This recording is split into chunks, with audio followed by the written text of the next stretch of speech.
This one's called Lucky and Peck, the Parrot's Great Adventure. Get my slippies off. Look at my sock. Oh my goodness me, look at my goodness me, look at my sock. What did I do? Lucky was feeling especially brave after he saved the little lizard from the dangers of the jungle and brought him safely home to his mum. His mother was so proud of him that she didn't even punish him for not babysitting his brothers or sisters. How good's that, eh? She's a good mum, isn't she? She even gave him the best part of their meal for dinner. And he had permission to spend 2 hours in the jungle this very morning. But he had to stay close to home and come back in time today to babysit his younger brother and sisters.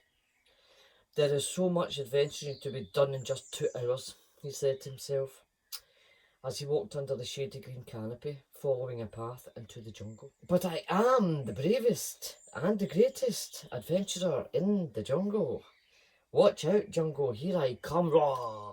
The grass rustled, as if someone was moving around. Lucky crouched down, had a wee look about. His pose that he had practised as part of his adventure skills. Ever so slowly, he moved closer, and he moved closer. He was right in front of the tall green grass and heard the rustling again. "Ah!" he said through the grass with his best roar and his very best pitch. Screeched a large shiny grey parrot. "What is wrong with you? It is extremely rude to burst into a parrot's home without knocking." The parrot shrieked right in Lucky's ear. "Ow! Oh, stop it! I'm a brave adventurer, you know. It's also rude to yell in the ear of a lion trying to save your life." The parrot's head feathers stood up in the back of its head like a big mohawk, and he glared at Lucky from piercing yellow eyes. "I am not going to let my glorious self become your breakfast. And if you eat me, I will give you a very, very upset belly." Lucky laughed a barky lion laugh.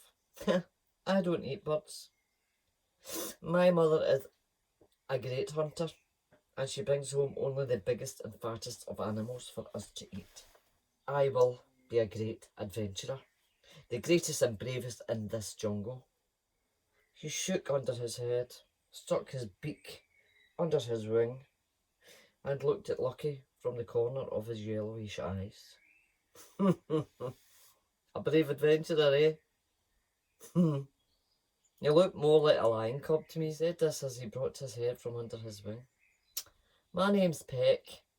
What's yours?" "My name is Lucky, and I don't get into mischief. Yesterday I saved a lizard from a deep, scary crack in the ground. I even took him home, and it was a long ways away," he said as proudly as he could after being squawked at by a big feathery bird. "And since you are so good at helping others, could you help me get back to my tree? It's not very far away. I sprained my wing." Lucky didn't hesitate because this was another adventure, and it would take a brave lion to get this huge grey parrot back on his back. "I have to be home in 2 hours to watch my brothers and my sisters. I promised my mum." Peck hopped up on his back. As Peck climbed up, Lucky couldn't help but let out a little, "Oh, watch your claws!" he squeaked. "I'm a lion, not an alligator. I was just getting myself settled. I will have to hang on to you, you know." As if Peck relaxed his long, sharp claws, but still kept his grip. "That's okay," Lucky replied. "Now, which way are we to go?" "Up there, for the big tree with the shiny green leaves, shaped like hearts. It has lots of fluffy white flowers." Lucky looked back over his shoulder. "Which big tree with heart-shaped leaves? They all have leaves like that, and I don't see one with white flowers." "Quite right," Peck chuckled. "I forgot that it's not everyone that had beautiful grey eyesight like us birds." So they set off along the faint path through the jungle. As they paced along in the dappled sunlight, they talked about minor things, wee things. The way you do when you just meet someone. Peck learned that Lucky was the oldest cub in his pride and lived back along the path where it ended at his home. Lucky learned that Peck liked the berries that grew in all the bushes and that he was 45 years old. I'm an African grey parrot and we live to a very, very old age. We are the smartest and the most beautiful of birds, Peck said. In fact, I was just returning to my home after visiting family. They live deep, deep in the jungle. When a gust of wind twisted me around, and that's why I sprayed my wing. But sometimes even I get caught by surprise sometimes. He was with someone who surely had been all over the world. Have you flown far then? Where you been? I bet you've had some great fun. Did you have to fight bandits? Have you seen the great cities that humans live in? Peck laughed his scratchy parrot laugh. So many questions. Yes, I have flown far, but never further than the edge of this jungle. All African grey parrots just stay close to the jungle. But the jungle is absolutely huge. That I have seen so many wonderful things. I have seen hippopotamus playing in the water, monkey families, and even humans hunting on the other side of the jungle. But I haven't had to fight bandits as yet, nor have I seen any human cities. They continued to talk about the things Peck had seen as Lucky walked down his path. Lucky stopped. He could not believe what he was seeing. Just in front of the big giant tree Peck said was his home lay the biggest snake he had ever seen. It was wrapped round about the trunk twice. The coils were bigger and thicker than Lucky's body, and the snake was staring right at them with black eyes. Its tongue was shooting in and out of its mouth. "Oh no," said Peck, "it's Samson. He's cranky, a very cranky snake who likes to be a bully and scare anyone that meets him." Lucky stared at Samson's body.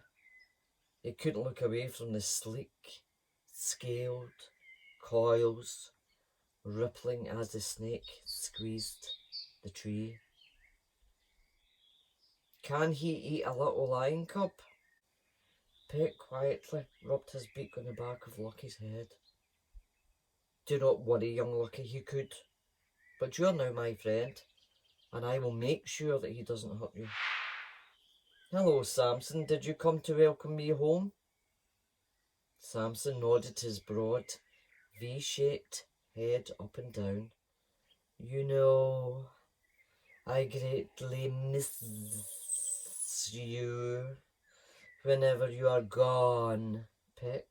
Now tell me who this pleasingly plump lion cub is." Samson hissed as his body slowly began to loosen from around the tree. No, I am not plump. I am stringy, and I have a horrible cold." Cough as if he had a sore throat. "I've been telling him that he should see the doctor as soon as he gets back home. As a matter of fact, I'm going with him as soon as I pick up a few things from my house. So you can visit me tomorrow, Samson." As his body uncoiled from the enormous tree, he slithered down closer to the two friends. "But you know, I never let anyone leave without paying a price. He will have to answer a riddle." Samson raised his head to look into Lucky's hesitant eyes. Having come close enough to touch his forked tongue to Lucky's nose, Lucky shuddered as he felt the flicker on his sensitive snout, and Peck said from atop Lucky's back, "Let me answer the riddle. You know I always love a good riddle, Samson." Lucky shook his head. "No, Peck, I can do it." "Go ahead then, Samson. Give me a riddle." Samson nodded in laughter as he flicked Lucky one more time. "All right, cub. And if you answer sir, it's wrong. I get to eat you. Lucky swallowed. And adventures are sometimes scary. He looked right at Samson and replied bravely, I understand, Samson. Give me the riddle. Samson slowly tasted the air and he started thinking. You'll never get. This has been around for millions of years. As long as the earth has existed, said Samson. But it is only 1 month old. What is it? Lucky paced back and forth, Peck swaying on his back as he pondered the riddle. It's been around a millions of years, but it's only 1 month old. Maybe the sea, but the sea is older than 1 month. The jungle, but the jungle had to grow, so it couldn't be as old as the earth. Peck made a nervous squawking noise, making Lucky look over his shoulder at him in surprise. A shaft of sunlight hit the parrot's grey feathers, making them shine as bright as a full moon. That's it! Lucky shouted and spun around. Peck shrieked as he almost fell off Lucky's back. Lucky paced back to Samson. He was grinning from ear to ear. I know the answer. It's been around for more than 1 million years and it is no more than 1 month old. The moon. Samson hissed in disappointment. He dropped his head and began to slide into the thick undergrowth of the jungle. You may have got this one right, but if I meet you again, I will make sure you have a riddle that you could never answer. Whew. After a couple of minutes, his tail finally whisked out of sight and the two friends were left alone again. Well, young Lucas, you surprised me. Samson is known for his riddles and few animals can solve them. As I am smarter than most, I have solved every single riddle he has given me. But I really thought that one was very, very hard. Peck opened his beak in a parrot grin, showing his pink tongue, while his yellow eyes shone with glee. I may not be a smart bird like you, Peck, but I'm not a dumb lion either. He lowered himself to the ground, so Peck could jump off his back. Besides, you helped me solve it. Me? Peck said. How? I never said a word. You didn't have to. When the sun hit your lovely feathers, you became all bright like the moon. You said you're a glorious bird, and you're right. Lucky and Peck both laughed as Peck hopped to the lowest branch on his tree. I suppose it's time to say goodbye, Lucky. You said you needed to be home to babysit. Thank you for giving me a ride home, and I'm so glad you pounced through that bush. Now I have a new friend. Suddenly a distant roaring that they had been hearing get closer. Lucky realised who that roar was from again. Lucky! Uh-oh. That's my mum looking for me. And she sounds very mad. Again. Lucky spun around, saying over his shoulder, I'm glad you're my friend. Let's meet tomorrow morning here at this tree, at your tree. Maybe we can have another adventure. If you're not grounded, we will. We are both brave adventurers and we will always stick together. Peck watched as Lucky vanished around the corner and looked up at his nest, way high up in the tree. Now how will I manage to get all the way up there? Well, we're going to have to wait and find out, boys and girls. Monkeys, Monsters and Mischievous coming up with Lucky, the lion cub again. But I've got a feeling we're going to see the parrot again as well. So, till tomorrow. Bye-bye. Bye.